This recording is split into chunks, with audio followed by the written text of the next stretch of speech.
Bueno, eso es término secundaria. La prepa, pues nada más había una.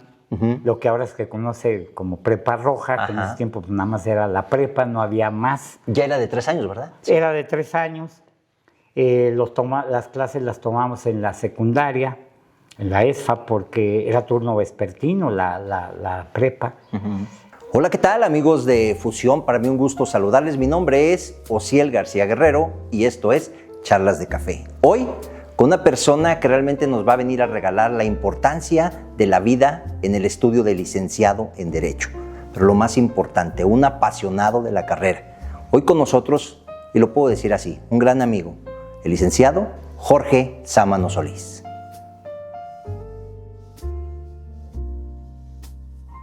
Pues qué gusto recibirte en esta tu casa, licenciado, amigo Jorge Sámano Solís. Fíjate que desde hace mucho tiempo yo había pensado en esta charla, porque sobre todo tenía el interés, como lo dije en la introducción, de hacer una plática muy amena en relación con la vida, con el entorno jurídico de la carrera de Derecho.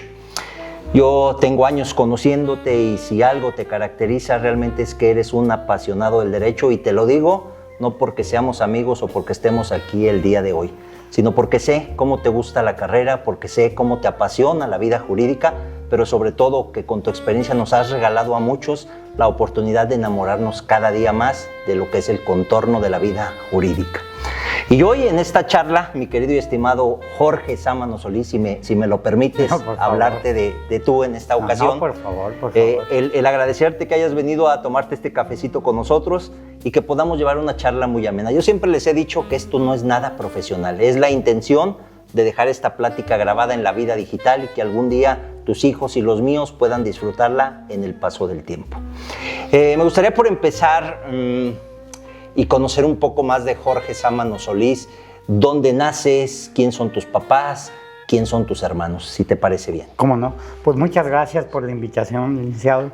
Tú sabes que la estima es recíproca, te estimamos mucho y te agradecemos mucho la invitación a esta plática, desde cuando también yo quería estar por aquí contigo, y mira, qué bueno que ahora coincidimos y pues estoy muy honrado en que me hayas hecho el favor de invitarme.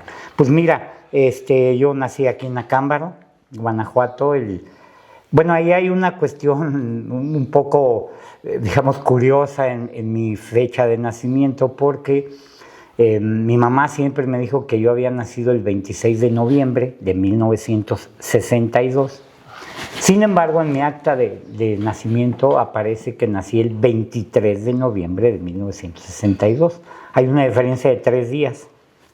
Y esto se debió, yo creo, a que a mí quien me registra es mi abuelo materno, el licenciado Luis Solís Mújica.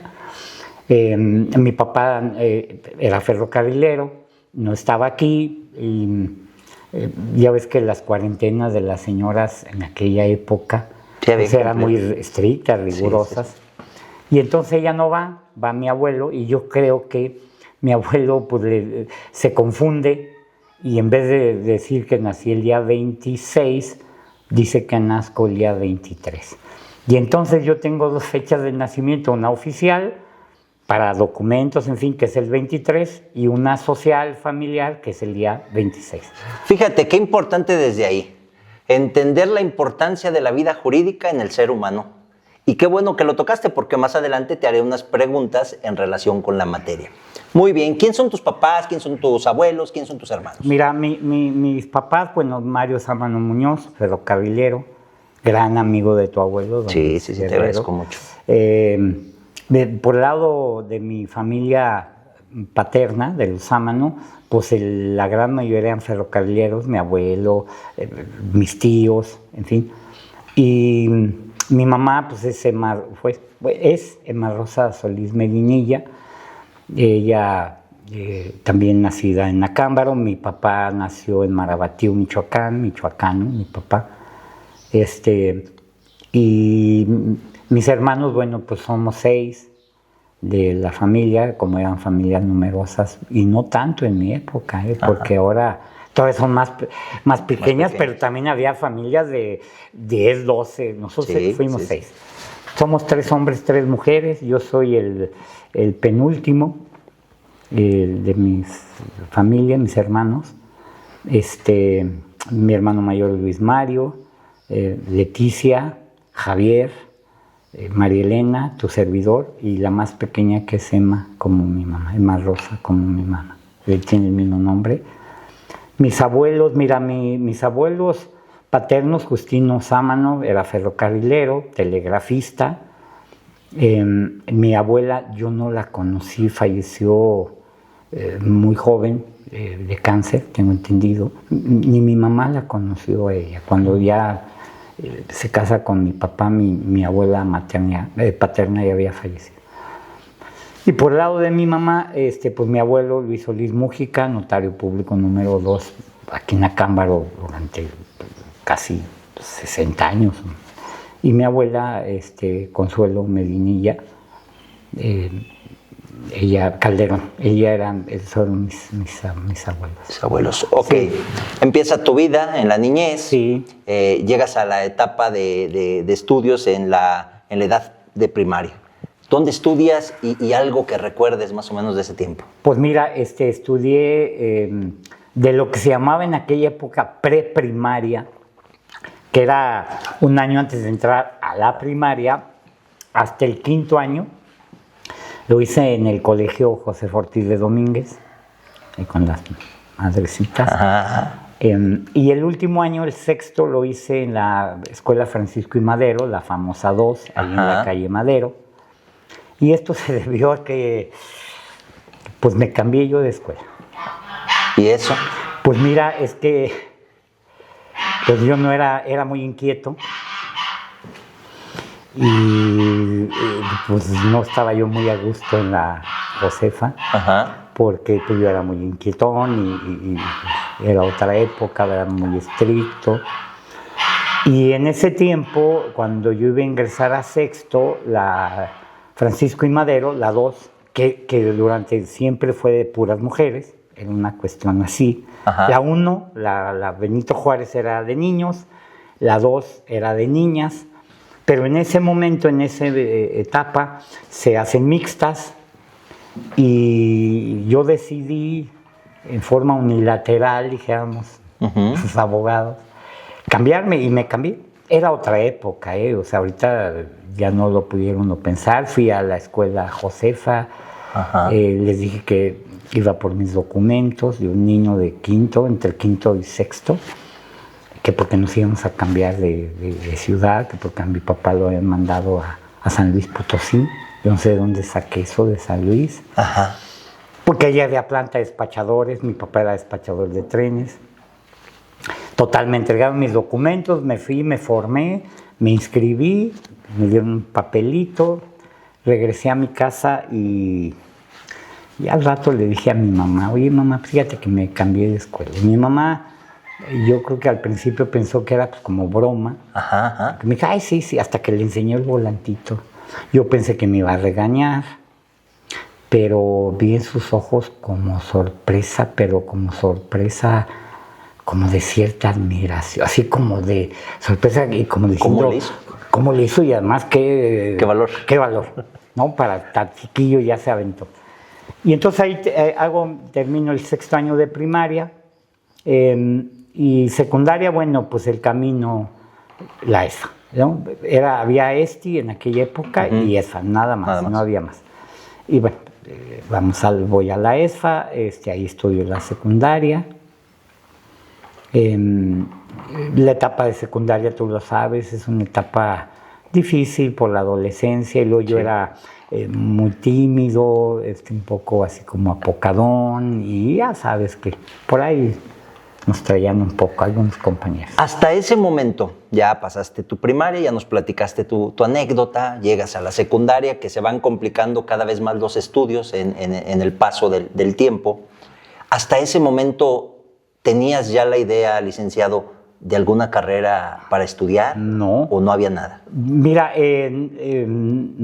más bien, fíjate que pasa una cosa curiosa. Yo no sé por qué razón, me dicen, por ahí tengo inclusive una foto, que un familiar por el lado de mi abuela materna, o sea, de los Medinilla, había sido marino. Hay una foto muy antigua que tengo yo, donde se ve ahí pues una persona, es en blanco y negro, bueno, en sepia, ¿no? De esas del año del caldo, Sí. dijera mi madre, y que era marino. Pero bueno, no sé, no estoy seguro, me dicen que sí, no sé. Pero fíjate que, no sé si un poco por eso, o por, no sé, iba yo a estudiar, me iba a ir a la Escuela Naval Militar, a Veracruz, cuando estaba en secundaria. En aquella época, fíjate que no necesitaba prepa. O sea, terminando secundaria uno podía ingresar, bueno, había que hacer el examen, en fin, a la escuela, tanto al colegio militar como a la Escuela Naval Militar. Ajá. Y yo me iba a ir allá. Ya había sacado yo información. En esa época era más complicado conseguirla, no había internet, no había todos estos medios ahora, pero ya tenía yo la información, me estaba preparando para el examen, aprendí a nadar, que no sabía nadar, nadaba para, digamos, preparándome, corría, en fin, y hasta ese momento en secundaria, bueno, casi los 2 primeros años de secundaria, pues yo me iba a la Naval Militar. Aquí estaban los hijos del maestro Ríos, Armando Ríos, que los 3 estaban por allá en la Naval. Ajá. No sé si también eso me motivaba, porque de repente salían con el uniforme de gala, y, o sea, muy padre, ¿no? Entonces, pero luego sucedió algo que me hizo cambiar. Sucedió una cuestión ahí familiar y fue que estudié Derecho. ¿Es cuando tomas la decisión? Sí. En ese momento. Yo estaba en las vacaciones de segundo para tercero de secundaria, pues tendría unos 14 años, más o menos. Y mi abuelo, el licenciado Solís Mújica, se cayó y se rompió la cabeza del fémur. Ajá. Le tuvieron que poner una prótesis y su rehabilitación fue muy larga. Nosotros somos los nietos mayores, me refiero a mis hermanos y yo.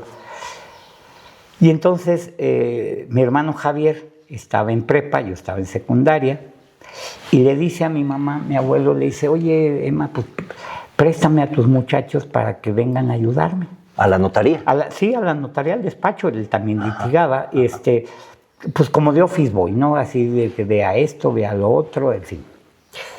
Nosotros, pues imagínate, ¿no? Pues sí, las vacaciones, que en esa época, acuérdate, eran largas. Y así como que, ay, pues qué latita, ¿no? Pero bueno, fuimos. Iba un día mi hermano, iba yo otro día. Y pues fíjate que mi abuelo yo creo que era bastante astuto, porque él siempre había querido que alguien continuara, ¿no? Con la carrera. Hasta el momento nadie. Y cuando le tocaba a mi hermano Javier, lo despachaba muy rápido. A las 10, 11 de la mañana ya regresaba. ¿Qué pasó? No, pues ya que me vine. Ya cumplí. Sí, ya. Y al día siguiente que me tocaba a mí, no, a mí sí me traía, me mandaba al juzgado, nada más era un juzgado civil, a presentar promociones, a la oficina de rentas para traslados de dominio, porque en esa época todavía era estatal, al registro público, o sea, me traía ahí de mandadero, ¿no? Y luego cuando ya no tenía que mandarme, le decía, oye, ya me voy. No, siéntate por ahí. Me decía, ¿no? Pues se vaya a ofrecer algo. Y ahí me dejaba. Quizá notaba cualidades en ti. Pudiera ser. Algo empezó a notar que te daba cierta preferencia, digamos. Pudiera ser. Fíjate que nunca lo platiqué con él después. Nunca lo platicamos. Perdón, ¿cuánto dura él de notario aquí en el municipio? Mira, él de notario, si mal no recuerdo, él llega en 1936 hasta el 93 que muere. Son muchos años. Sí, muchos años, casi 60 años de notario aquí en la Cámara. Toda una vida. Sí, toda una vida. Y me tenía ahí sentado. Y fíjate yo de estar viendo pues la gente que llegaba, que hacía escrituras, que hacía contratos, que hacía demandas, en fin, pues como que me empezó a llamar la atención. Todavía ¿Qué edad tenías? Pues unos 14 años. 14, 15 años, sí. 14, sí. por ahí.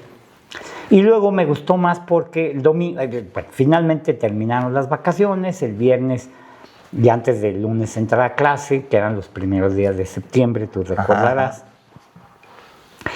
Y dije, pues ya hoy fue el último día porque ya el lunes entro a clase. Sí, hijo, ¿cómo no?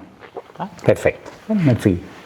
Y el domingo me habla por teléfono y me dice, hijo, ven por acá. A su casa, ¿no? Que ahí mismo estaba el despacho. Y me dice, mira, abogado, así me dijo. Ajá. El que trabaja, y es algo que yo siempre he seguido, el que trabaja tiene derecho a cobrar. Y me dio una lana, me dio un dinero, no recuerdo, pero a mí se me hizo una cantidad así. Bastante buena. Bastante buena. Ya entré y ese gusanito, fíjate que hizo que en las vacaciones de Semana Santa siguientes, y yo fui el que le hablé, le dije, oye, no necesitas que vaya yo por ganarme un centavo. Claro, claro. O sea, pero además no me disgustaba ya tanto ir, pero todavía no tenía. ¿No definías? No definía. No, yo todavía pensaba irme a la naval. Pero en esa segunda ocasión que estuve pues, 2 semanas, las de Semana Santa, las 2 semanas de vacaciones, pues todavía me puso a hacer más cosas, me mandaba 1000 cosas ahí. Y ya fue que terminando, cambio y decido estudiar Derecho en tercero de secundaria. Ahí empieza ya tu mentalidad a focalizar una carrera de Derecho. Sí. Y le digo a mi abuelo, oye, pues fíjate que yo quiero estudiar Derecho. Y me dice, no, tú no vas a estudiar Derecho. No, tú no vas a estudiar. ¿Cómo no? Sí voy a estudiar Derecho. No, tú no vas a estudiar Derecho. Que sí voy a estudiar Derecho. Dijo, pues demuéstramelo. O sea, no sé si retando. Retando, sí. Mi abuelo era una persona muy especial, ¿no? Muy... Probando si era real tu decisión. Sí, era real, yo creo, y me dijo, pues demuéstramelo. Y dije, pues te lo voy a demostrar. Bueno, eso terminó secundaria. La prepa, pues nada más había una. Lo que ahora es que conoce como prepa roja, que en ese tiempo pues, nada más era la prepa, no había más. Ya era de 3 años, ¿verdad? Sí. Era de 3 años. Las clases las tomamos en la secundaria, en la ESFA, porque era turno vespertino la prepa. Y ahí sobraban aulas, porque el turno vespertino de la secundaria tenía menos grupos que el matutino. Entonces sobraban salones, y esos salones eran ocupados por la prepa. Entonces nosotros íbamos ahí, aquí a Guerrero. Ahí. Ah, ok. A la par se adquirió el inmueble donde ahora está. ¿En Hidalgo? ¿O por Madero? Por Madero, Hidalgo no tenía. No tenía, ¿verdad? No. Dicen que después sí, después ya no supe yo bien cuándo. Total que año y medio de prepa lo hago en la secundaria, por la en las tarde, instalaciones de la secundaria. Y año y medio acá en el edificio nuevo, que nada más era un edificio, un edificio de aulas. Ahí mismo estaba en un saloncito, funcionaba la dirección, el otro nosotros lo colamos, el otro de aulas lo colamos nosotros, entramos allá al colado, el director era el químico Juan Araiza. Entonces tú fuiste parte de esa primer generación de acá, de las aulas de Madero. De Madero, sí. Okay. No teníamos luz cuando nos cambiamos, no había ventanas, porque todavía, estaba muy incipiente, ¿ves? Era un llano así grande y nada más un edificio así como a la mitad, y todo más era llano, ahí jugábamos. En fin, ¿no? En tiempo de lluvia. ¿Quién era el director? El químico Juan Araiza. El químico Juan Araiza. Juan Araiza Godínez, sí. ¿Ya era escuela por cooperación como al día de hoy? Ya era por cooperación. Ah, ok. Ahí estudié la prepa, de gratos recuerdos. Y me toca la huelga de la prepa, no sé si... ¿Te tocó vivirla? Sí, yo estaba en tercer año. Muy comentada, ¿no? Muy comentada. En su momento, porque fue originada, creo, por los mismos alumnos. Sí, y sobre todo de los grupos de abajo, porque mira, nosotros ya, para esos momentos, pues ya todos los compañeros y a mí, pues ya estaba uno pensando qué estudiar o en dónde, y pues ya que para ver lo de las fichas, para los exámenes de admisión, en fin. Y ya nosotros no nos involucramos realmente mucho. Nosotros lo que queríamos es que no nos fuera a perjudicar para poder ingresar a las universidades, ¿verdad? Uh-huh. Y me toca esa etapa. Mi abuelo estudió en Guanajuato, en lo que se llamaba en aquella época el Colegio del Estado. Tengo tíos que también estudiaron ahí, Derecho. Bueno, pues voy y saco ficha para presentar examen de admisión. El examen de admisión duraba 3 días. 3 días de examen de admisión. Sí. A ver, vamos a hacer una pausa. Sí. Estás en la preparatoria y digamos que hasta ahí tu vínculo inspiracional seguía siendo tu abuelo, por lo que él desarrollaba, por lo que te estaba enseñando, por lo que te empezaba a gustar la carrera. Sí. Haces la preparatoria y por supuesto decides hacer la carrera en Derecho. Sí. Sacas la ficha, te vas a Guanajuato, pero yo te quisiera preguntar ahí, ¿qué otras opciones había en ese momento para el estudiante de Acámbaro? Bueno, mira, pues Morelia, siempre más cercano. Querétaro empezaba un poco, no mucho. Toluca, hubo un momento en que fíjate que muchos muchachos de Acámbaro estudiaban en Toluca. Derecho. Bueno, sí, Derecho y en general okay, como una opción, digamos, mi hermano Javier estudió precisamente medicina en Toluca, pero en el estado de Guanajuato había 3 opciones en mi época. El Benavente, uh-huh, en Celaya, sí, que paga, carón. La Ibero, en León, más cara, y la Universidad de Guanajuato, no había más, en todo el estado. A ver, llegamos a un momento yo creo que crucial en la vida de Jorge Sámano. Muchos, y me incluyo, pues soñamos con llegar a la Universidad de Guanajuato a estudiar Derecho, pero sabíamos, por condiciones que de antemano eran de nuestro conocimiento, que no iba a ser fácil. Aquí te quiero hacer una pregunta. Te vas, haces el examen de admisión. ¿Cuántos aspiran y cuántos quedan? Mira, el cupo era de 45. Era un grupo por grado de 45. ¿Solamente? Un grupo, 45. No había... Eran semestres repetitivos, o sea, al año había 2 grupos, ¿verdad? Ajá. O sea, entraban unos a primero y al siguiente semestre volvían a entrar a primero. Pero nada más era un grupo. ¿Y cuántos aspiraban? Pues mira, si mal no recuerdo, eran más de 1,000, como 1,800, 1,000 por ahí. A ver, yo quisiera que regresaras a Jorge Sámano a ese momento. ¿Sabías que era difícil o estabas decidido a quedar? Sí. ¿Qué pasaba por tu mente? Pues muchos nervios, yo sabía que era muy complicado. Y el examen duró 3 días. Yo conocí a Guanajuato muy poquito porque, pues cuando uno va de paseo, ¿no? Pero así ya conocerlo más a fondo, no. Fíjate, el examen duraba 3 días. Yo lo recuerdo muy bien por lo siguiente. El 4 de julio de ese tiempo, 1981, es domingo. Entonces, pues aquí la fiesta, ¿no? Yo tengo un tío en Salamanca que es notario público, tío Arturo. Vienen a comer ese día domingo y 4 de julio. Y al día siguiente, el lunes 5 de julio, empezaba el examen. Lo que no recuerdo es si era a las 8 o a las 9. No recuerdo. Creo que a las 9, pero no estoy muy cierto. Pero sí recuerdo la fecha porque me quedó muy grabado. Entonces, me dice mi tío, ellos se van como a las 5 de la tarde, 5:30, y me dicen, pues te echamos un rato y te dejamos hasta Salamanca, y ya de ahí pues tomas tu camión, no te adelantamos. Sí. Me voy con ellos, tomo el camión, me dejan en la central callejera de Salamanca, porque no había central, era la calle, una Sí, sí, terminal, ahí se paraban los camiones. Venían hasta el tope. Me voy parado de Salamanca a Guanajuato, llegué como a las 9:30 de la noche y estaba cayendo un aguacero fuerte. Julio. No conocía yo la ciudad. Entonces, luego al otro día el examen, digo, no te digo si recuerdo, 8 o 9 de la mañana, o sea, temprano.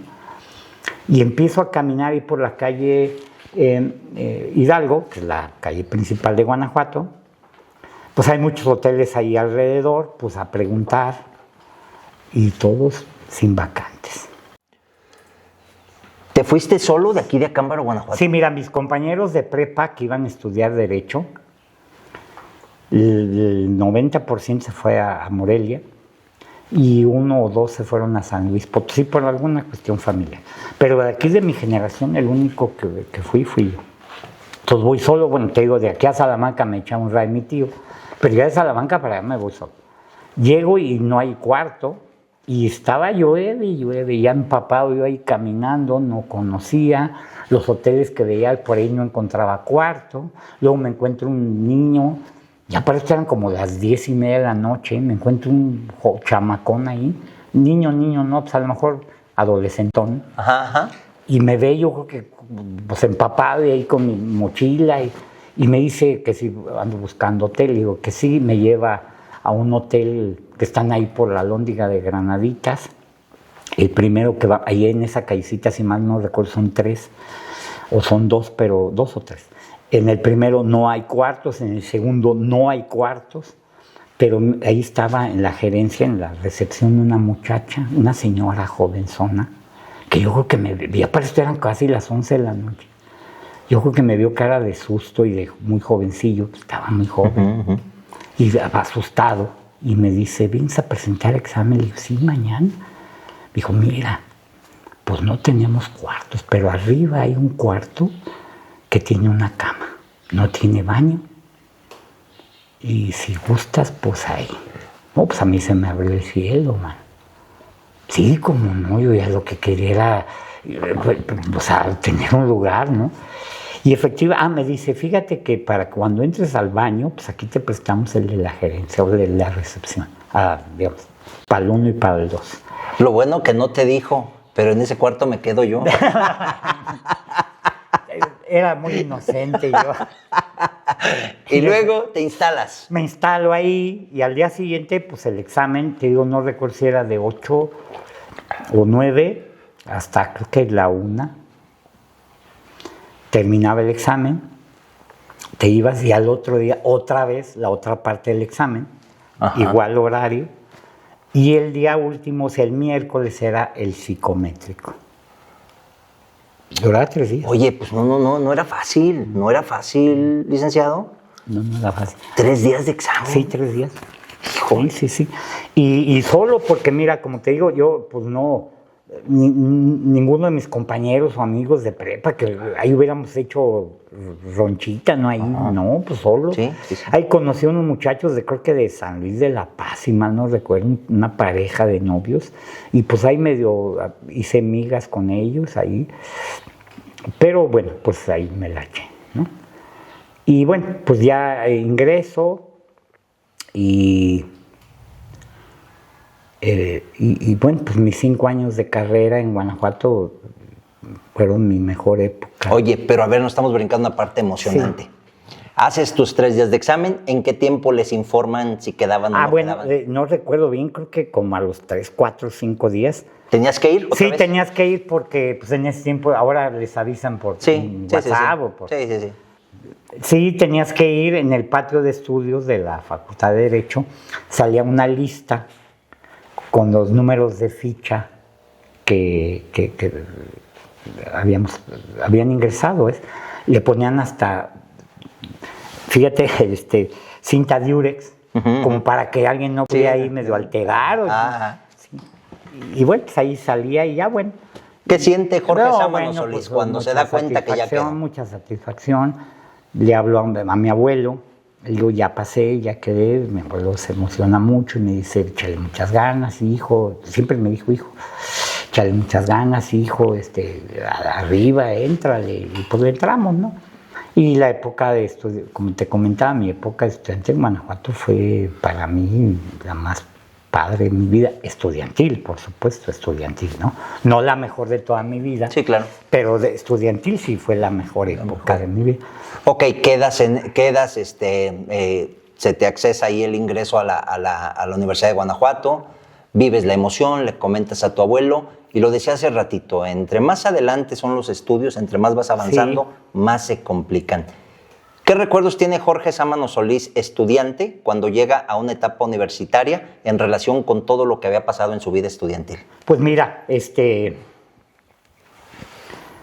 pasa una cosa muy curiosa, porque pues yo estudié la prepa aquí, la prepa en Acámbaro, pues era, digamos, sencilla de alguna manera, uno estudiaba de machete, ¿no? De memoria. Sí.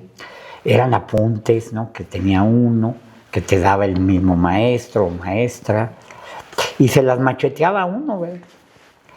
Pero es un montón para el examen, ¿no? 5 hojas o 6 hojas de apuntes, es un montón, ¿no?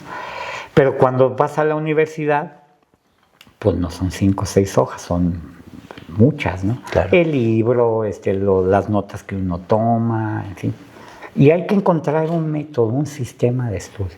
Porque de machete, o sea, de memoria, no la vas a hacer. Además, claro, no es lo mejor, tú lo sabes. No, y los libros de Rogino Villegas, etc. García Maínez, sí, eran libros. García Maínez bien densote, ¿no? Que los tenías que ver a veces en el lapso bueno, en mi caso de un año, en tu caso de semestres, ¿no? Sí. Pero era mucho material, era mucho. Y que tenías que hacer tus propios resúmenes. Sí, exactamente. Entonces tienes que encontrar un sistema de estudio, ¿no? Eso quizás es lo más complicado, creo yo, en los primeros tiempos de estudio, porque tienes que encontrar un sistema, porque el que tenías, al menos hablo de mi persona, que era de memoria, pues ya no te iba a funciona. funcionar. Entonces tienes que encontrar otra manera de estudiar que puedas avanzar mejor, más bien entendiendo, razonándolo y haciendo resúmenes, como tú muy bien lo dices. Y eso quizás en la primera etapa es lo más complicado, encontrar ese sistema que te permita aprender muy rápido, mucho material, ¿verdad?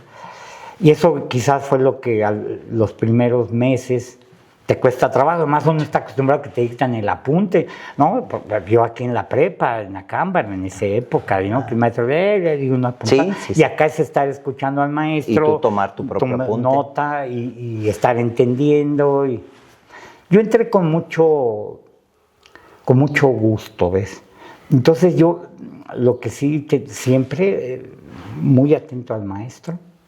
Muy atento, o a la maestra, muy atento. Mi hora de clase era, o sea, cada hora, cada materia. ¿Dónde te sentabas, Lic? ¿Adelante, atrás, en medio? ¿Dónde eras? Pues mira, era como de la mitad. No era de los demás atrás, pero era como de la mitad. ¿Cómo no te conocí antes para que me dieras la sugerencia? Yo los 5 años siempre escogía el de atrás y hasta la orilla. Pero fíjate, qué curioso. Te voy a comentar aquí algo rapidito que en mi vida personal pasó. Fíjate que cuando yo llego a la universidad, pues lógicamente encuentro un mundo diferente, ¿no? En lo que es el estudio. Pero había un maestro que yo soy orgullosamente nicolaita, yo sí soy de acá, de Morelia. Y había un maestro, un magistrado, Isidro Romero, que nos tocó a las 7 de la mañana. Y ahorita vas a decir, ¿por qué me estás platicando esto? Cuando yo llego y me toca en el turno de la mañana, él nos daba a las 7 de la mañana. Y él decía, la clase inicia a las 7. Pero en el momento que yo llegue, ya nadie entra. Entonces, en esa clase en especial, los días que nos tocaba, era un corredero por los pasillos, porque sabíamos que entrando él, ya nadie iba a ingresar. Cerraba la puerta y no entraba nadie. Y para mí, uno de los mejores maestros de esa universidad, que no sé el día de hoy si viva o ya no esté con nosotros, ¿verdad? Pero un día nos dijo, ¿y sí saben por qué hago lo que hago? No, pues no, maestro, pues todos por gandalla, ¿no? Y dijo, no, los estoy enseñando, porque si el día de mañana quieren ser abogados, algo de lo primero que tienen que entender se llama puntualidad. El derecho se ejerce por términos, Sí. Y si no entienden la puntualidad y los términos, no van a ser buenos abogados. Un maestro muy teórico, el clásico que te decía, artículo 1525, que a la letra dice y se sabía todos. Bueno, pero la enseñanza era esa. Después de él nadie entraba. Y curiosamente él siempre llegaba 3 o 4 minutos antes de las 7. ¿Qué nos estaba regalando en ese momento? La oportunidad de entender la necesidad de la puntualidad que en la mayoría de los mexicanos no existe. Sí, no existe. Y nos lo regaló. Aquí te preguntaría yo, siempre hay un maestro que nos marca en la etapa de universidad por las enseñanzas que nos dio, pero sobre todo por la admiración que le tenemos. Para Jorge Sámano Solís, ¿quién fue ese maestro? Pues mira, tuve, como tú dijiste bien, excelentísimos maestros, ¿no? Verdaderos maestros. Pero yo creo que a mí, el que más me marcó de todo eso fue el maestro Eugenio Trueba Olivares, en paz descanse. ¿Por qué?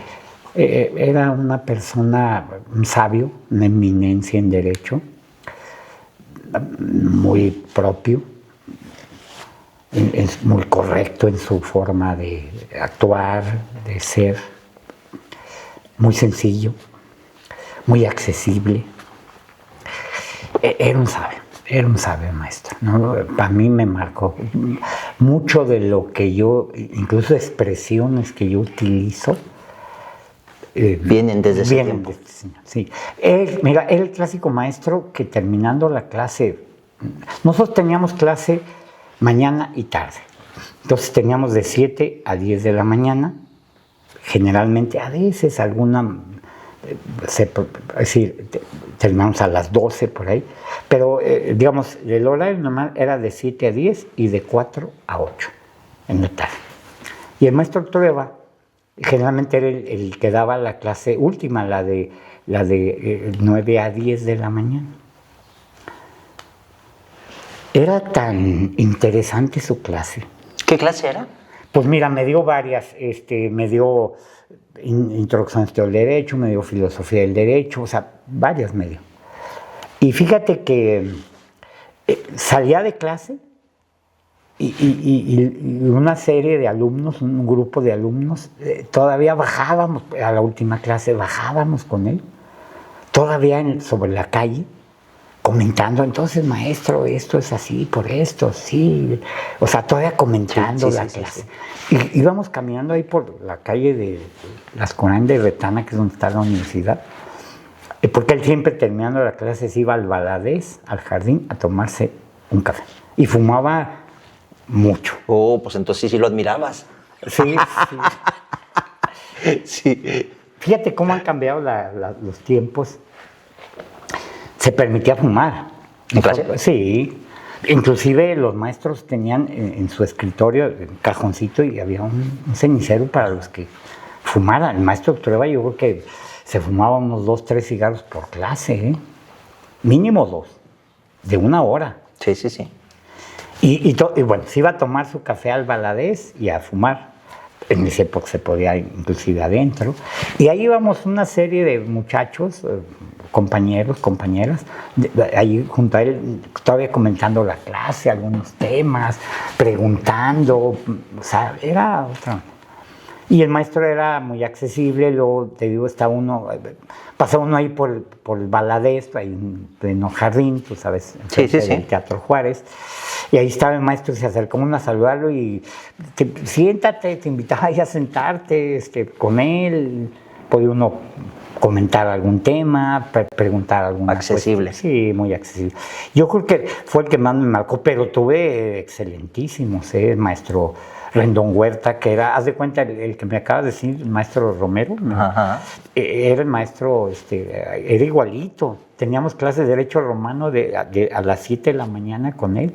Decíamos nosotros que tenía espíritu de lechero, porque antes de las 7 de la mañana él se andaba paseando en el patio de estudios, dando las 7 de la mañana en el templo de la compañía que está a un lado, entraba, cerraba la puerta y ya no entraba nadie. Entonces era un corredero.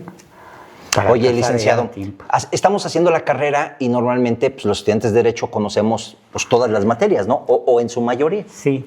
¿Cuál es la que más te llamaba la atención en el tiempo de estudiante? De estudiante, fíjate que esa es una buena pregunta y fíjate que yo creo que a la gran mayoría de los muchachos, de los alumnos de la carrera, durante la carrera la materia que más gusta es Derecho Penal. Porque yo creo que el estereotipo del abogado, al menos en las películas, en los programas, es el abogado defensor en materia penal, ¿no? Entonces yo, para mí, el derecho penal, ¿no? Yo según eso era penalista. Pero la realidad es que bueno, después la vida da muchas vueltas, en fin, pero sí era el derecho penal. El que te gustaba. Sí, el que yo me veía así como siendo defensor en materia penal, ¿no?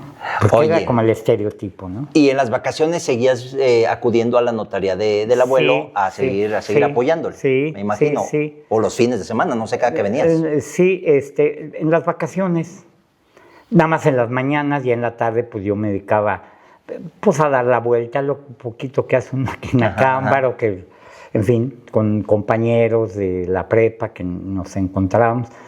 Pues sí, en la mañana iba. Que de manera práctica ahí llevabas más civil, ¿no? Sí, claro. Y eso fue lo que después cambia todo, ya cuando yo salgo y ya empiezo a trabajar con mi abuelo en el despacho, pues la materia civil, y por esa razón luego cambio yo mi gusto y paso del penal al civil.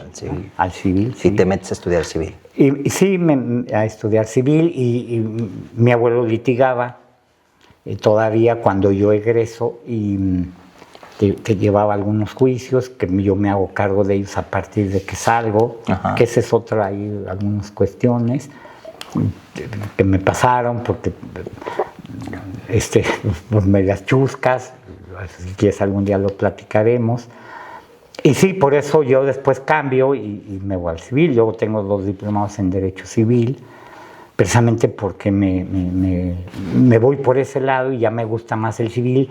Y el penal sí lo litigué, pero creo que el último asunto penal que llevé, si mal no recuerdo, creo que fue en el 98, no antes, como en el 97. O sea, ya después no llevaba ya asuntos penales. ¿Te dedicaste a lo civil? A lo civil, mercantil. Sales de la carrera, te entregan tu título, empiezan los compromisos, la responsabilidad profesional es más grande. ¿Nos pudieras resumir de manera muy breve cuál es el espacio de actuación a partir de que recibes tu título, tu participación activa en la vida profesional hasta el día de hoy? Pues mira, como te digo, fíjate, yo egreso precisamente, vamos a cumplir 40 años, mi generación. El 27 de junio me graduó, el 27 de junio de 1986, estamos a unos días de cumplir 40, si mal no recuerdo es un viernes, ese día, la graduación, con todo lo que conlleva, y pusimos un pacto ahí de acabarnos todo el vino que hubiera, ahí nos dio. Total, bueno, al lunes siguiente, yo ya me presento al despacho con mi abuelo, Sao Solís Mujica, pues ya como egresado, ¿ves? Y mi abuelo me dice, mira, hijo, pues yo estaba litigando, ya estoy cansado, yo además me quiero dedicar a la notaría, tú te haces cargo ya de los juicios, pues ya saliste. Yo muy valentonamente digo, sí, está bien. No recuerdo si 60 por ahí juicios que tenía mi abuelo. Tuvo como 6 meses sin poder dormir bien porque... Pues, en lo que te empapaste y actualizaste cada uno. Sí. Y ahí empiezo a litigar con él, la notaría, yo el litigio, y ahí voy con él, y hago la notaría, el posgrado de notaría en Guanajuato, pues con el afán o con la finalidad de ser notario también en algún momento, y estoy ahí con él hasta Él fallece en 1993, muere mi abuelo, me quedo yo en el despacho unos años, ya nada más yo solo, pero pasa ahí una cuestión, no precisamente para buscar una notaría. Estamos en el año de 1993. Fallece mi abuelo, yo me quedo en el despacho hasta el 1997. Ok, 1997. ¿Qué sigue? Mira, yo siempre, o sea, en aquella época la notaría se daba por gracia del señor gobernador. Sí, sí, sí. Entonces yo buscando la notaría, quedarme con la notaría de mi abuelo, la número 2, pues empiezo a tocar puertas y me decían que sí, pero me traían dando vueltas y vueltas y vueltas, que se nos perdieron los documentos, que vuelves a traer, la cansada, sí, ¿no? Sí, que ya sí. sabemos, ¿no? Hasta que un amigo mío, que era el secretario particular del director de notarías, del director general, me dice, no te van a dar la notaría, te traen dando vueltas para que te canses, ¿no? Te hacen la cansada, que decimos, sí, ¿verdad? Sí.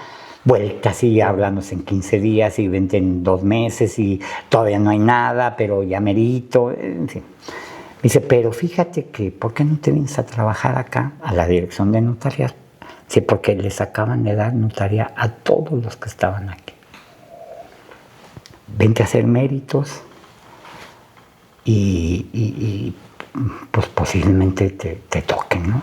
Porque ahí estaba lo que había sucedido. Por eso había muchas vacantes. Ok. Haz de cuenta que la dirección de notaría se quedó sin nadie porque a todos les dieron notaría. Desde jefes de departamento hasta la directora, todos. Es una decisión difícil. Pues el despacho tenía abierto desde 1936 y lo platico con Lucero, mi esposa, lo platico pues con la familia y bueno, pues decido que me la tengo que jugar, o sea que tendría que probar a ver qué pasaba, ¿no? Entonces cierro el despacho y busco trabajo, me hacen examen, presento examen de conocimiento psicométrico, ingreso como jefe del departamento de notarías a la Dirección General de Notarías y Registros Públicos del Estado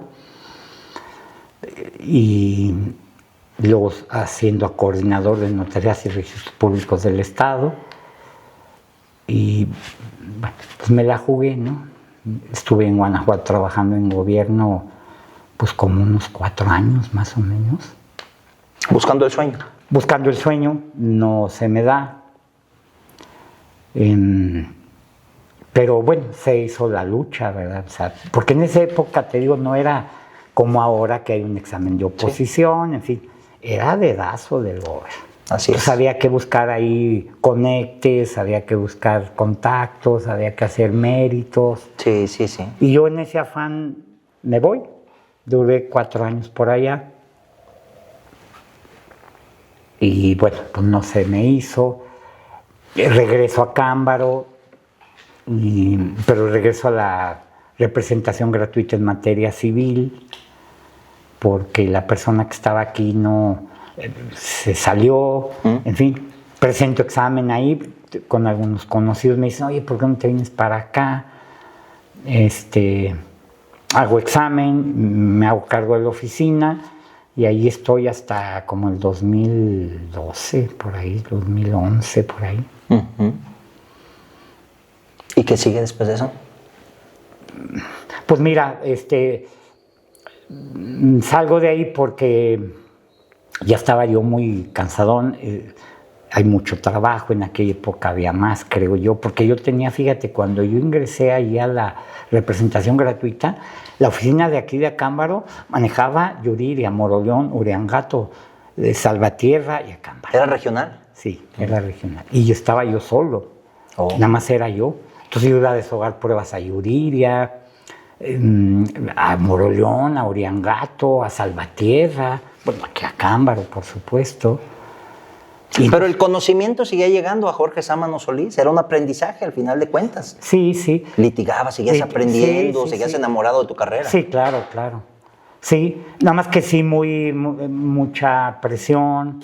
No me gustaba profesionalmente, no estaba conforme porque había tanto trabajo que ya hacía yo las cosas pues de alguna manera ya no tan estudiadas, no tan pensadas, porque había que sacar el trabajo, ¿verdad? Y entonces pues yo hacía lo que podía, pero no me quedaba satisfecho, así decir, ¿no? Pues todos los días se me vencía algo, si no era una apelación, era una contestación de demanda, deshogaba pruebas, en fin. Y bueno. 2 manos y decenas de asuntos. Sí. Te digo, mira, cuando entregué a la oficina, si mal no recuerdo, entregué 180 juicios en trámite. No, pues ¿cuándo? Era muy complicado, o sea, era muy difícil. Y no quedaba yo satisfecho. Y bueno, yo después seguí litigando. Ya menos porque esos años que duré ahí, híjole, tan pesado. Y bueno, seguí litigando y ya menos por lo mismo. ¿Ya particularmente? Ya particularmente otra vez. Y ya. ¿Y después?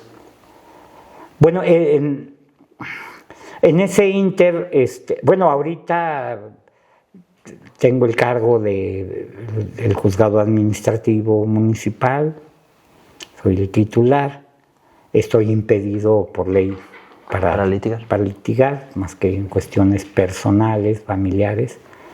Muy a gusto, la materia administrativa, creo yo, es una materia que, al menos en mi época, en la escuela era como muy... Casi optativa. Sí, como de relleno, ¿ves? Pero yo creo que es una materia donde hay mucho futuro, porque cada vez la ciudadanía quiere que las decisiones, que los actos de autoridad, pues sean apegados a derecho, es decir, claro, que haya un verdadero Estado de Derecho, ¿no? Y yo creo que la materia administrativa, que ha sido muy menospreciada, es una materia muy importante, que ha tenido además un desarrollo muy grande. En los últimos años el derecho administrativo se ha desarrollado, ¿verdad? Pero es complejón, ¿eh? Es que es una materia un tanto cuanto árida. Yo me acuerdo... ¿Viviste también en algún momento la oportunidad de ser regidor del municipio? Sí. Y donde también pues está muy apegado a temas jurídicos, porque pues al final de cuentas todas las decisiones que toma una administración tienen que ver pues, con reglamentación. Sí. ¿Qué aprendizaje te dejó la vida en ese paso por la regiduría? Pues fue una etapa de conocimiento, porque fíjate que cuando uno, y a pesar de que soy abogado o que estudié Derecho, como que uno no comprende bien el interior del ayuntamiento, ¿ves? Porque la figura central pues es el presidente o presidenta municipal, ¿verdad? Pero bueno, hay un cuerpo colegiado que es el ayuntamiento, hay toda una estructura, digamos, orgánica de la administración pública municipal, que uno muchas veces como que no lo conoce muy a fondo, ¿no? Sino hasta que está uno adentro, empiezas a conocer y a entender, y entender muchas cosas, las decisiones que se toman, en fin.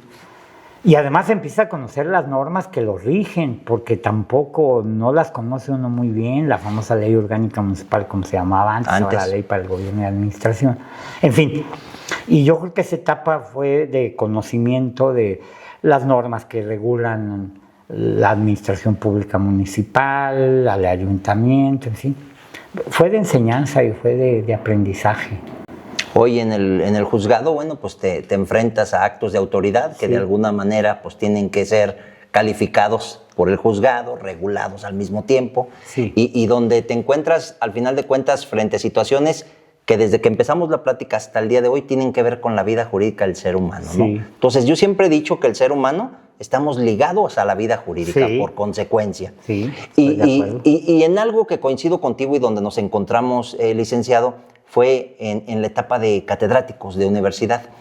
Y yo, para ir cerrando esta plática, por razones del tiempo y para que no sea muy extensa, ya después haremos una donde me gustaría invitarte y hablemos de temas en específico. Con mucho gusto. Y para que la gente pues, conozca de los temas jurídicos de viva voz y no traigan solo la intención o la idea que les dan a conocer pues, en un TikTok o en una plataforma digital y que a veces los confunden más. Sí. Entonces, más adelante te voy a invitar para que hablemos de temas específicos. Para ir cerrando, Lic, te decía que nos conocimos en la etapa de catedráticos, sí. Y algo que me encantaba cuando te escuchaba cuando te veía dando clases, es la algarabía con la que tú al momento de estar dando la clase te dirigías con ejemplos. Eso te lo reconozco, y los alumnos me decían, es que con el licenciado Sama nos encanta porque luego de que explica nos da un ejemplo y nos queda totalmente claros. Yo me gustaría primeramente que nos regalaras de tu viva voz, si hoy estuvieras frente a los estudiantes de Derecho y como una parte meramente ilustrativa y con el afán de ayudar a impulsar a esos jóvenes estudiantes de Derecho, primero, pues quitarles la idea de que piensen que estudiar Derecho es lo más fácil, que es algo que en su momento nos vendieron esa idea, pero que no entendimos la responsabilidad profesional que íbamos a tener en el momento que te entregaban un título. Pero si estuvieran frente a nosotros los estudiantes de Derecho hoy, ¿qué les diría Jorge Sámano a todo aquel que ha tomado la decisión de estudiar? Pues fíjate, yo le diría que pues sí, que dejen a un lado eso de que decían, ¿verdad?, en nuestra época que lo más difícil, lo más pesado de estudiar Derecho era cargar el portafolio y lo más difícil cruzar la calle, ¿no? No, realmente el Derecho, lo primero que debe tener una persona que quiere estudiar Derecho es el hábito de lectura. O sea, nosotros estudiamos leyendo. Y son libros y libros, y son desde la primera hoja hasta la última, ¿no? Y te avientas una sentencia de la corte en un amparo, lo que sea, y son puras letritas, y son 60 hojas o páginas, ¿no? Entonces tienen que gustarles leer. El hábito de la lectura. El hábito de la lectura. 1. 2. El Derecho, tú lo sabes, no es aprenderte los artículos de memoria, ni mucho menos es entenderlo. Y el ejercicio, bueno, el estudio del Derecho y el ejercicio del Derecho tiene que ver mucho con la lógica. Nosotros aplicamos el razonamiento, ¿no?, para interpretar, para argumentar. Entonces también no es sencillo, deben tener mucho el hábito de la lectura, pero también desarrollar esas operaciones lógicas, ese razonamiento para poder entender bien, pero además lo más padre, el Derecho es muy bonito, ¿no? El Derecho es, para mí, yo ahora, a mis casi 40 años de haber egresado, yo no me imagino haciendo algo diferente en mi vida. Para mí es todo, es mi vida, ¿no? Es mi vida profesional. Y que quien te conocemos sabemos que lo haces primero con gusto, lo decía hace ratito, con mucha pasión, pero sobre todo que siempre buscas cómo argumentar jurídicamente todo lo que tú deduces. A mí, ya para cerrarme, quiero dejar en este video algo que me marcó y me llamó mucho la atención de Jorge Sámano Solís, licenciado. Un día, en la creación de algún reglamento, decíamos nosotros que utilizáramos la conducta lógica administrativa en base a lo que recurrentemente los elementos en aquel momento de tránsito hacían. Y opinábamos casi toda la mesa en ese sentido, y tú dijiste, no podemos nosotros razonar un reglamento en base a la operación lógica. Tenemos que entender la supremacía del derecho. Me gustaría que con eso cerráramos y después te voy a decir 3 palabras y lo que se te venga a bote pronto. Supremacía de derecho. Sí, bueno, es que, mira, para mí el derecho, bueno, yo siempre le digo a los alumnos el primer día de clase, cuando les doy a los de recién ingreso, les digo, antes de pensar que tenemos derechos, porque ahora como que toda la gente está así, como que primero piensa en que uno es titular de derechos, yo les digo, deben pensar que hay un deber general de sociabilidad. O sea, antes de pensar que tenemos derecho, tenemos que pensar que tenemos ese deber general de sociabilidad. El ser humano tiene que vivir en sociedad. Está constreñido a vivir en sociedad, no puede vivir fuera de la sociedad. Es indigente tanto desde el punto de vista material, por eso los bienes y servicios, pero también en lo ontológico, o sea, en los fines de vida del ser humano, tenemos que vivir en sociedad. Entonces, lo primero que tenemos es el deber de preservar esa vida en sociedad, antes de pensar que tenemos un derecho, ¿no? Y el derecho, pues, nos regula.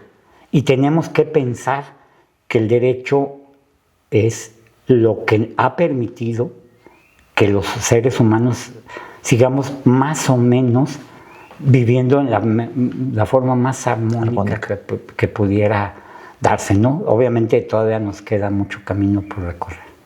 Ok. Licenciado, te voy a decir 3 palabras y te pediría que me contestes con la primera palabra que se te venga a la mente. Sí.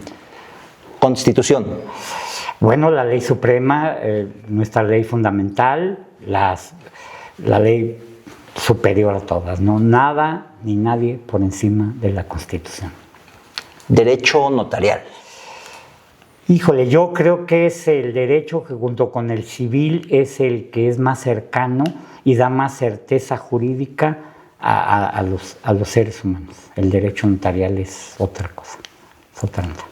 Vida jurídica. Muy rica, muy interesante. El derecho, yo les digo a los alumnos que gracias a Dios el derecho no es una ciencia exacta, gracias a Dios, por eso es muy interesante. Yo no veo a 2 matemáticos discutiendo si 2 más 2 son 4, ¿verdad? Pero en el derecho tiene que ver con criterios, con interpretación, y eso lo hace riquísima. La vida jurídica es rica, es todo. E interminable en el conocimiento. Interminable, así es. Licenciado, pues yo con el respeto, la admiración y sobre todo la amistad que el día de hoy nos une, agradecerte el que hayas estado con nosotros. Esta es una charla de café entre amigos y como siempre nos veniste a enriquecer en la vida jurídica, sobre todo con la oportunidad de dejar esto plasmado para las generaciones venideras de licenciados en Derecho. Pues mira, yo al contrario, yo te agradezco la invitación nuevamente, de verdad. Tú sabes, tú y yo platicamos, podemos durar 4 horas platicando, lo hemos hecho en alguna ocasión, muy amena. La admiración, el respeto es recíproco, a pesar de que tú eres, comparado conmigo, por supuesto, ¿verdad? Eres mucho más joven que yo, sin embargo, yo veo en ti pues también esa visión jurídica que muy rápida de pensamiento, muy pragmática. Una cuestión que admiro mucho de ti como abogado es tu pragmatismo. Yo a lo mejor me pierdo de repente en ondas medias teóricas, medias dogmáticas, pero tú eres muy práctico y eso ha hecho que seas un gran abogado y te lo agradezco mucho la invitación. Pues esta es tu casa, Jorge Sámano Solís, y esto fue Charlas de Café. Gracias. Milik. Muchas gracias. Al contrario. Seguro estoy que se va a quedar esto para la vida digital y si te parece...